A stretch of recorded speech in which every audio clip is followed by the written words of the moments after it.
Okay, so I know I'm supposed to be resting, and I'm laying up. I ain't doing shit. I'm halfway dozing, then back awake. So now I'm up. I'm thinking about my dad. So I gotta tell you some stories about my dad. I'm sorry. Okay, so I grew up in View Park, which now I find, now of late, turns out to be the most affluent black community in the whole United States. Whole United States. So I grew up, my father was a physician. So, but he's kind of, I got to explain my old man. See, part of the dynamic was that I knew my father could buy me whatever I wanted at any time, but he wouldn't buy me anything except shit he wanted. Not shit that I wanted, shit he wanted. And you better be careful about what you ask him for, because if you ask him for the wrong shit, you can see his mind start churning. You spoiled bourgeois motherfucker. My dad, you could ask my dad for some shit, and he start laying out work for you. My dad cussed me out. Y'all ever heard of Brooks Brothers? Men's clothing? This is all the rich white folks shop. My dad was one, he was like the only brother shopped in Rodeo Drive back in the day, one of the few. One day in Brooks Brothers, downtown Los Angeles, one of the most prestigious men's clothing stores, my father damn near cussed me out because I didn't seem interested. See, my dad wanted to take us shopping, and he would take us shopping to Brooks Brothers in Beverly Hills. Now, what teenage kid wants that kind of clothes? He's buying us suits and all this shit. So we in Brooks Brothers one day, my father's, would take us shopping and he would like direct traffic. I didn't know because I was young and I didn't give a shit. So we in Brooks Brothers and he directed traffic. They bringing us clothes, right? We sit there and they bring out clothes, we go try them on. And meanwhile, my father's picking, it's like 10 outfits of clothes to try on. I'm like 12 years old. I don't know, something like that, 11.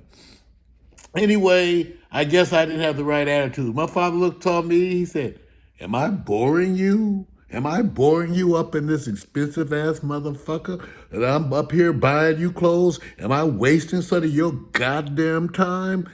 I already had shrunk to about this tall, and he didn't stop. He was like, "Oh, I'm just done with this shit." He had to pack up all the shit, and we left Brooks Brothers, and then we went to lunch, and he proceeded to continue to fuck with me. Yeah, I take my son to Brooks Brothers, and they bored. They're bored when I take them shopping. Meanwhile, I'm like, don't say shit. Don't say shit to this man. Don't say shit to this man. So I'm not. So the play, guys. I'm just setting it up. I'm just setting it up. Cause growing up here in View Park, everybody else was getting cars. Everybody else was getting cars. I wanted a car. My old man, I know I told him, he said, "I got it. You want to walk outside, son, and there's a big bow on the car, parked out all in front of the house, looking all shiny. Yeah, over my dead, lifeless body. I'll be goddamned if you ever see that shit." He said, "I'm going to buy you the most ugly, worthless piece of shit that's safe." He made me and my brother share a used Volkswagen from the dude down the street. Man, everybody else getting all these cars, going out with dates. Okay, I'm just saying, and I'm not even done with the story. Not even done yet. Not even done. So I go to Howard, right? And he's like, "Well, you live in the dorm, you don't get no car, you don't take no car, none of that. Freshman year till you show you could adapt and all this." So here I am at Howard. No, I didn't argue. You didn't argue with my old man. Shit, you don't even try. You just wanted the conversation to be over and move forward. So here was, I did freshman year at Howard, no car. I ended up doing Dean's List. I took the college study skills course he sent me to over Christmas. And my C in chemistry became a B. And I aced damn near everything else. And continue to ace everything else. So That that freshman year, second semester, about toward the end, I started lobbying for a car.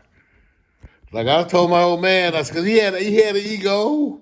My old man could dress. Some of y'all know my old man. He had all the man. He had all the shit. Okay, my old man. He was like one of the few black men that they fought. They did a photo shoot of my dad with his closet from what he bought in Beverly Hills. Where is that? I don't even know what that shit is today, cause I didn't care back then. Okay, but so when it came time for the car, I got on the phone with my dad from Howard. I said, "Yeah, Dad, it sure be nice if I could get a date. Because I can't get no dates. You know, that one girl I did get talked to, the upperclassman, took her because I can't get nobody off of this island. Yeah, you know what I do, Dad, after I study? You know what I do, Dad? I sit around and play cards with a bunch of guys. Yeah, Dad, right up here in the dorm. Don't even get near a woman. Have not seen. I said, I wish I could just taste a kiss, see a breast, something, Dad, but I don't get to go on dates because I can't get them off the island. I knew that was fucking with my father. His boy can't get no girls. I knew how to fuck with my daddy. I was like, oh yeah, Dad, masturbation's a wonderful thing here. Me and the Palm sisters just getting to know each other once again, Dad. Just like the good old days. I'm 14 once again, Dad. Good old Howard University. Wonderful dorm. They say it's 2/3 females. I wouldn't know. Because I don't see any, Dad. I don't get to see any females because I can't take them out. So I knew I had made my point.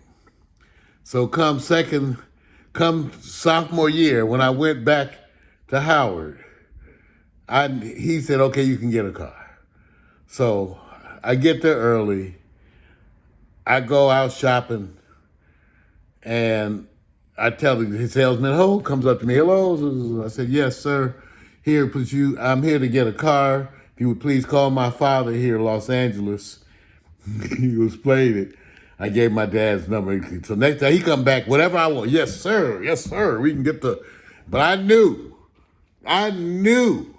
not to come up with no card. And my daddy, he knows he didn't tell me what to buy. Whatever he said to that salesman, the salesman was like, yes, sir, we can help you, sir. I'm like 17, 18. He's calling me, yes, sir, we can help you, sir, after he talked to my daddy. Okay, but I know, he's trying to show, I was like, I say, I have to get a certain kind of car, sir, because I know my father, and he will go crazy. He go crazy. I end up picking out another Volkswagen Bug. That's right. And then I went home and wrote my father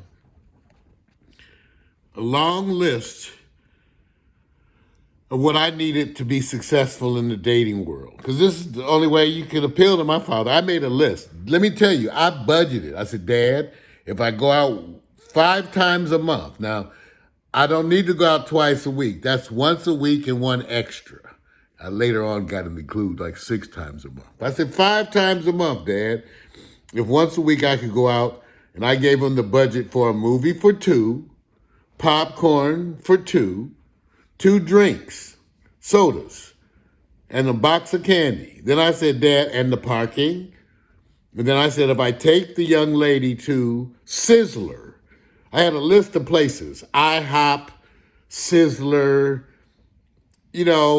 all these places. And some of them were a little more medium, okay? Because I know my dad be going, you should pick an appropriate spot for your own income level, whatever shit. See, so I picked some places to take him to that would fit him. And some that were a little on the upper side of that because he would go like, well, that's my boy. That's a little pricey, but it's affordable. It was like Hamburger Hamlet or something. Give me a break. But that was like more expensive, right? But he's like, that's appropriate. So I made up this whole budget. and submitted that to my dad. He got me the car, and I submitted the budget to my dad for 5 days, 5 times a month to go out on dates and what each date would cost, breakdown. And he gave me that plus a little extra. Good job, son. I like the way you presented that. I like the way you presented it. It showed some thought. You've given it some thought about these things. And as you know, you men are the ones who fell out of college chasing all that ass. So I'm watching you, but yes, this shows, that you're working on it, son. And, there you go. So, if y'all ever wonder why I'm the weird motherfucker that I am, part of it is because of my father. Soon, I will tell you about my mama. I love you, mama.